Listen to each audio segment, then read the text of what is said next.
Hello दोस्तों, veterans नमस्कार। मैं दीवान सिंह।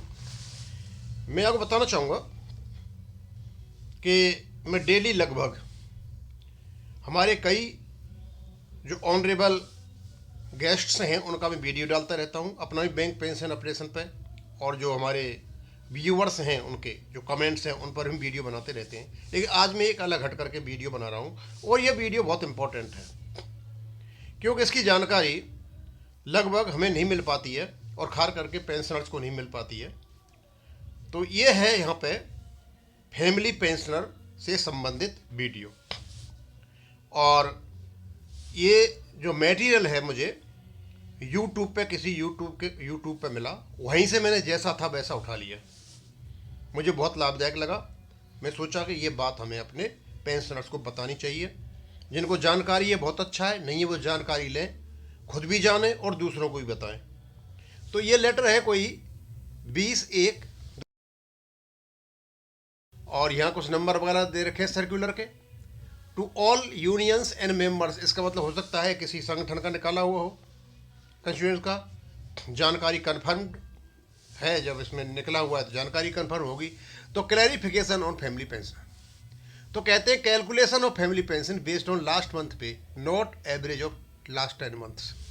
यानी आपकी जो फैमिली पेंशन की जो कैलकुलेशन होती है वो आपकी लास्ट पे ड्रॉन पर होती है, यानी लास्ट पे का महीने का जो वो होती है उस पर होती है, न कि आपका जो पेंशनर की जो पेंशन का कैलकुलेशन होता है वो लास्ट मंथ की 10 मंथ का एवरेज लिया जाता है। जैसे यदि कोई व्यक्ति अक्टूबर में रिटायरमेंट हो रहा है तो उसका जनवरी से लेकर के अक्टूबर के सारी महीनों की सैलरी जोड़ दी जाएगी बेसिक पेंशन पर, जिस पर डीए मिलता है, और डेढ़ उसको 10 से डिवाइड कर लिया जाएगा।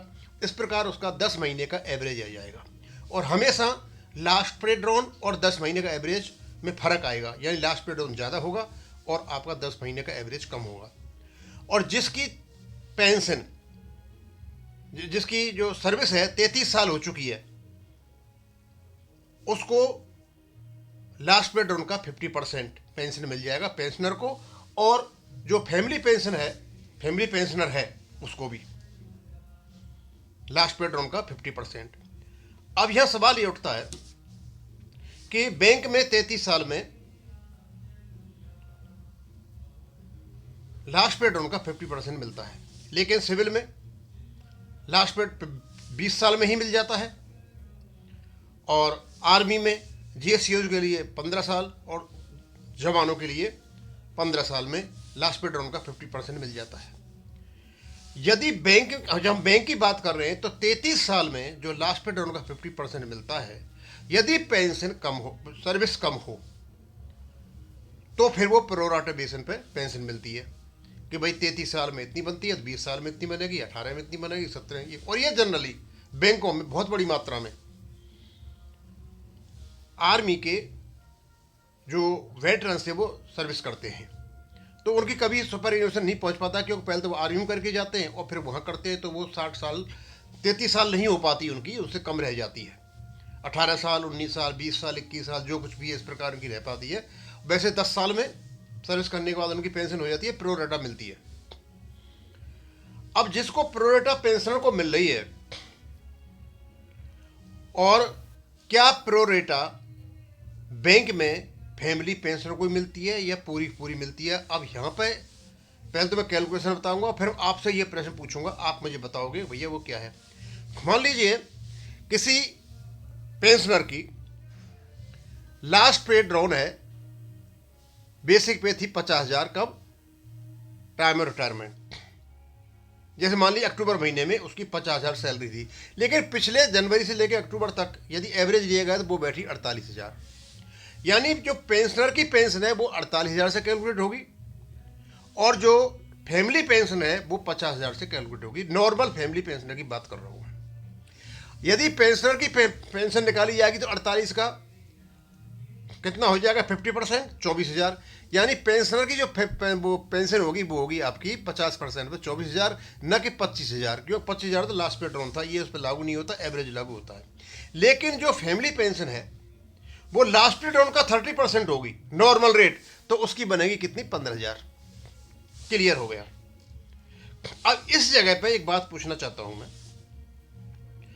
कि जो पेंशनर है उसकी 33 साल की सर्विस नहीं है, मान लीजिए 20 साल की सर्विस है और उसको प्रोरेटा बेसिस पर पेंशन मिल रही है, लेकिन फैमिली पेंशन को जो पेंशन मिलेगी वो क्या प्रोरेटा पे मिलेगी या पूरे के पूरे लास्ट प्रोडक्ट पे 30% पर मिलेगी? ये मुझे आप क्लियर करके बताएं, जो भी मेरा वीडियो देखो और जो भी जानकार है, इसका मुझे पता नहीं है। एक बात तो क्लियर हो गई कि normal rate of family pension है वो लास्ट पे डाउन का 30% होता है यदि आपकी 33 साल पूरी सर्विस है। 33 साल से यदि कम सर्विस है तो होगा तो 30% लास्ट पे डाउन का, लेकिन उसको पूरा मिलेगा या प्रोरेटा मिलेगा ये पता नहीं है, ये क्लियर नहीं है। अब दूसरा है आपका enhance rate of family pension. Enhance rate का मतलब ये है यदि 65 साल से पहले कोई पेंशनर की डेथ हो जाती है तो जब तक 65 साल नहीं होते हैं या 7 साल नहीं होती, विच एवर इज अर्लियर, या 7 साल नहीं होते हैं उसको, तो उसको उतनी ही पेंशन मिलेगी जितनी पेंशनर को मिल रही है, लेकिन उसकी ज़्यादा होगी क्योंकि उसकी एवरेज पे है पेंशनर की और इस पर लास्ट पे डाउन का 50% होगा। अब वही बात है, मान लीजिए उसकी पेंशन लास्ट महीने में थी 50,000, एवरेज थी 48,000, जो पेंशनर की पेंशन वो तो होगी 24,000, लेकिन 48 का 50% 24 होता है, लेकिन फैमिली पेंशन की जो होगी एनहांस रेट वो होगी उनकी 25,000। और ये कब तक होगी? मान लीजिए कोई व्यक्ति 50 साल पेंशन लेके जाता है 60 साल में, तो उसको केवल 5 साल तक ही एनहांस रेट मिलेगी। यदि किसी की पेंशन जाता है कोई 58 साल में, खास करके बीआरएस वालों पर लागू होगी, तो स्वाभाविक सी बात है उसको 7 साल तक मिल जाएगी, यानी 65 साल से ऊपर नहीं जाएगी और ज़्यादा 7 साल होगी। तो ये 7 साल वाला जो क्राइटेरिया लगभग उनको तो हो जाता है, जो मतलब जल्दी चले जाते हैं। ये आर्मी वालों पर हो जाता है और सिविल में भी कईयों को हो जाता है, लेकिन जैसे जो आदमी जाई 60 साल में रहा है तो उसको 5 साल ही बाद में रह जाते हैं, बस 65 साल तक ही ख़त्म हो जाती है। बस उसका कैलकुलेशन ये है कि लास्ट पे डाउन का 50% मिलेगी एनहांस रेट और लास्ट पे डाउन का 30% मिलेगी normal rate of family pension. बस इसमें इतना सही है, बहुत ज़्यादा कुछ नहीं है। आपकी जो पहले तो ये अलग अलग रेट थे, लेकिन अब ये सब रेट एक हो चुके हैं। बस मुझे ये जानना है, जो भी जानकार व्यक्ति है, कि जो प्रोरेटा पेंशन मिल रही है किसी भी पेंशनर को, तो क्या उसकी फैमिली को, स्पाउस को जो पेंशन मिलेगी वहाँ भी क्या प्रोरेटा लगेगा या नहीं लगेगा, या लास्ट पे डाउन का सीधा ही डायरेक्ट 30% लास्ट पे डाउन होगा? ये मुझे बताने की कृपा करें और उसको मैं यहाँ बता दूंगा जैसा भी है। मुझे भी जानकारी होगी और आपको भी जानकारी होगी। अब इसको यहीं ख़त्म करूँगा। थैंक यू, धन्यवाद।